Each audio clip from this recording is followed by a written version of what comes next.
നമസ്കാരം.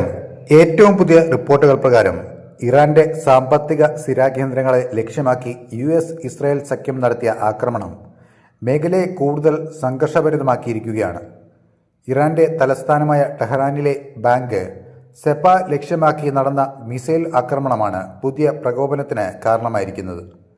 ഇറാന്റെ വിദേശകാര്യ മന്ത്രി സയ്യിദ് അബ്ബാസ് അരാഗ്ചി ഇതിനെതിരെ ശക്തമായ ഭാഷയിലാണ് പ്രതികരിച്ചിരിക്കുന്നത്. ഞങ്ങളുടെ ശക്തമായ സായുധ സേന ഈ കുറ്റകൃത്യത്തിന് പകരം ചോദിക്കുമെന്നാണ് അദ്ദേഹം നൽകിയിരിക്കുന്ന മുന്നറിയിപ്പ്. എന്തുകൊണ്ടാണ് ഈ ആക്രമണം ഇത്രയധികം ചർച്ച ചെയ്യപ്പെടുന്നത്? ഇതിന് പ്രധാനമായും രണ്ട് കാരണങ്ങളാണുള്ളത്. ഒന്ന്, ആക്രമിക്കപ്പെട്ട ബാങ്ക് സെപ്പ ഇറാന്റെ സൈനികർക്കും റവല്യൂഷണറി ഗാർഡ്സിനും ശമ്പളം നൽകുന്ന പ്രധാന സാമ്പത്തിക സ്ഥാപനമാണ്. ഇതിന്റെ ഡാറ്റാ സെന്ററുകൾ തകർക്കപ്പെട്ടതോടെ ഇറാന്റെ സൈനിക ശൃംഖലയുടെ സാമ്പത്തിക ഇടപാടുകൾ തടസ്സപ്പെട്ടിരിക്കുകയാണ്. രണ്ടാമത്തെ കാര്യം, ഈ ആക്രമണം നടന്ന സമയമാണ്. പേർഷ്യൻ നവവത്സരമായ നൗറൂസ് ആഘോഷിക്കാൻ ഇറാൻ ഒരുങ്ങുന്ന വേളയിലാണ് ഈ ആക്രമണം ഉണ്ടായത്. ജനങ്ങൾ ആഘോഷ തിരക്കിലായിരിക്കെ രാത്രി ഷിഫ്റ്റിൽ ജോലി ചെയ്തിരുന്ന ബാങ്ക് ജീവനക്കാരുടെ മേലാണ് മിസൈലുകൾ പതിച്ചത്.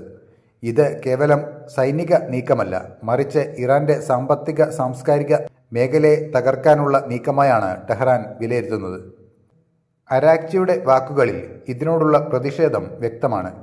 ഇറാനിലെ സാധാരണക്കാരുടെ ആഘോഷങ്ങളെ തടസ്സപ്പെടുത്താനും അവർക്ക് ഭക്ഷണം ഉറപ്പാക്കാൻ കഠിനാധ്വാനം ചെയ്യുന്ന ബാങ്ക് ജീവനക്കാരെ കൊലപ്പെടുത്താനുമാണ് അമേരിക്കയും ഇസ്രയേലും ശ്രമിക്കുന്നതെന്ന് അദ്ദേഹം ആരോപിച്ചു.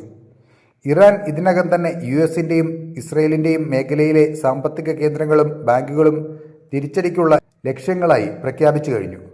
ഫെബ്രുവരി അവസാനം മുതൽ ആരംഭിച്ച US-ഇസ്രായേൽ സഖ്യത്തിന്റെ ഓപ്പറേഷൻ എപ്പിക് ഫ്യൂരി ഇറാനിൽ വലിയ നാശനഷ്ടങ്ങളാണ് ഉണ്ടാക്കിയത്.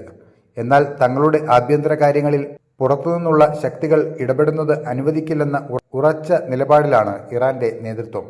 അപ്പോൾ മറ്റൊരു വാർത്തയുമായി വീണ്ടും കാണാം. നന്ദി.